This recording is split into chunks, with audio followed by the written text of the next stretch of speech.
बिल्लाहि मिनश्शैतानिर्रजीम बिस्मिल्लाहिर्रहमानिर्रहीम। अस्सलाम वालेकुम दोस्तों भाइयों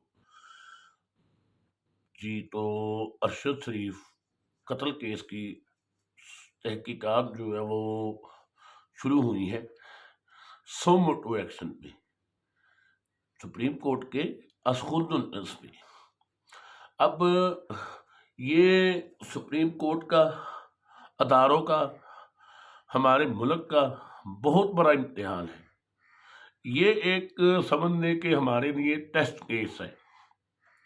इस केस से हम साबित होगा कि हम इंसाफ पे चलना चाहते हैं, हक पे चलना चाहते हैं, हमारी कौम, हमारा माशरा, हमारा मुल्क, या नहीं।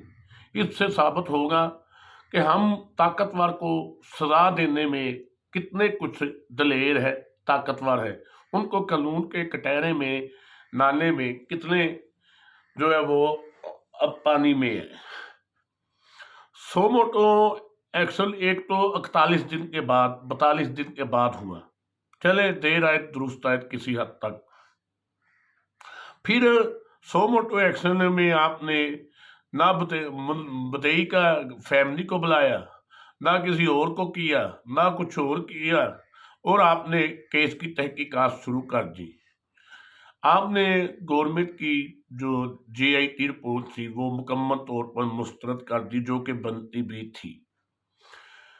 फिर आपने मीडिया के दबाव पर, सोशल मीडिया के दबाव पर अरशद शरीफ शहीद की वालदा मोहतरमा को बुलाया। वालदा मोहतरमा को बुलाया तो उन्होंने बताया कि मैंने पूरी रिपोर्ट तैयार की हुई है, उसमें सारे लोगों के नाम लिखे हैं जिनकी वजह से अरशद शरीफ को पहले दुबई जाना पड़ा, फिर दुबई से जो है वो वापस कीनिया जाना पड़ा, दुबई से कीनिया जाना पड़ा।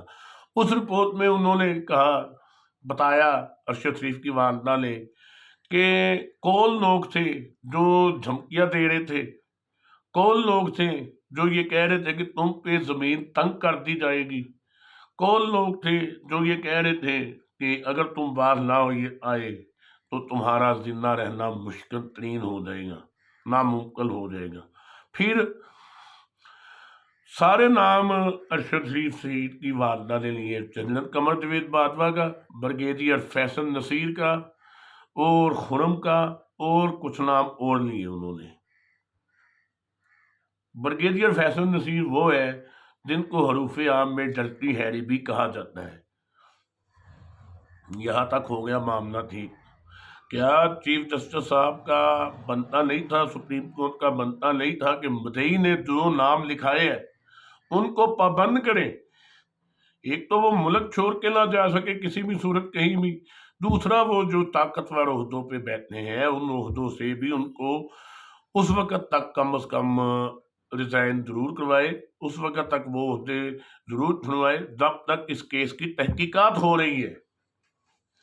अब अदनिया ने सो मोटो लेकर और अरशद शरीफ शहीद की वालदा का बयान लेकर एक ऐसी चीज कर दी है कि दो चीजें समझ में किसी के नहीं आ रही थी, जो इस केस में मुश्किलात थी, जो इस केस से जुड़े हुए हकैक थे, लोगों के सामने नहीं आ रहे, वो तकरीबन सारे के सारे जो है आ गए। अब सुप्रीम कोर्ट, चीफ जस्टिस साहब और नार्जर बेंच जो तश्कील दिया है उसके कांधों पर इंतहाई बड़ी जिम्मेदारी आयद होगी है। अब देखना ये है कि सुप्रीम कोर्ट पहले आज खुद नोटिस की तरह इसको भी डंग टपाओ पॉलिसी के तौर पर अख्तियार करती है, मिट्टी पाओ पॉलिसी बुलाती है, या वाकई कोई इंसाफ होता हमें नजर आएगा?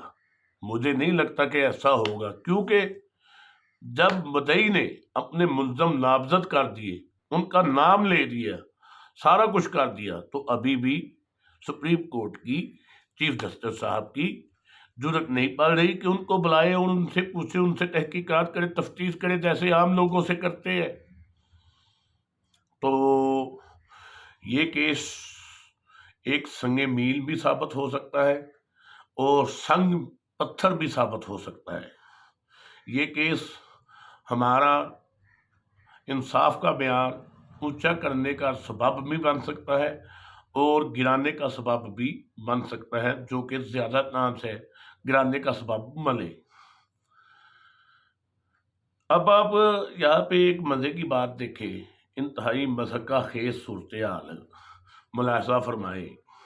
ساری دنیا کو پتہ ہے کہ ارشد شریف شہید کو کینیا میں قتل کیا گیا، ٹارگٹ کلنگ کی گئی ان کی، باقاعدہ سنائپر ہائر کیا گیا، شوٹر ہائر کیا گیا، اور اس نے جو ہے وہ اپنا کام انجام دیا۔ آدھے سے زیادہ، میں آپ کو یہ گارنٹی کے ساتھ کہہ سکتا ہوں کہ آدھے سے زیادہ 70% تک سپریم کورٹ کے ججز کو، چیف جسٹس صاحب کو یہ سب پتہ ہے، ان کو سب معلوم ہے کہ یہ کیا کہانی ہوئی، کہاں سے کہانی چلی، اور کیا ارشد شریف شہید کے ساتھ انہوں نے کیا، اور کس کس نے کیا۔ یہ بہت اہم چیز ہے کہ کس کس نے کیا، یہ سب پتہ ہے سپریم کورٹ کو، چیف جسٹس کو۔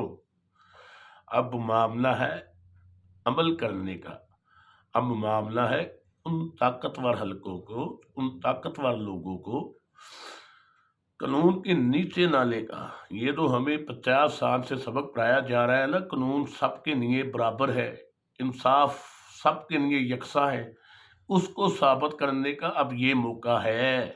ارشد شریف شہید کا قتل آپ نے بڑی کوشش کی 45 دنوں میں کہ کسی طریقے سے یہ قتل جو ہے، یہ کیس جو ہے وہ پس پردہ چلا جائے، کسی طریقے سے یہ خاموش ہو جائے، لیکن ایسا نہیں ہوا۔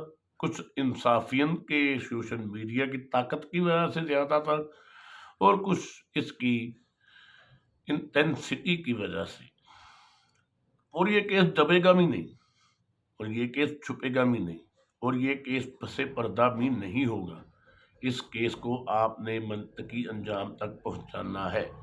اگر تو آپ طاقتور لوگوں سے ڈر گئے، اگر تو آپ نظریہ ضرورت کے تحت فیصلہ دینے پر مجبور ہو گئے، اگر تو آپ آئی بائی شائی، آگے پیچھے دائیں بائیں کا فیصلہ دینے چلے گئے، تو سمجھ لیجیے کہ پاکستان میں انصاف کا جنازہ نکل جائے گا، جو کہ 70% نکل چکا ہے۔ تو اب صورتحال جو ہے وہ آہستہ آہستہ حاجی نیوٹرل اسٹیبلشمنٹ ڈرٹی ہیری کے ہاتھوں سے ریت کی طرح پھسلنے جا رہی ہے۔ ان کے پاس اپنے بچاؤ کے لیے، اپنے دفاع کے لیے کوئی ایسی چیز نہیں ہے، کوئی ایویڈنس نہیں ہے، کوئی ثبوت نہیں ہے۔ اس کے مقابلے میں، اس کے برعکس،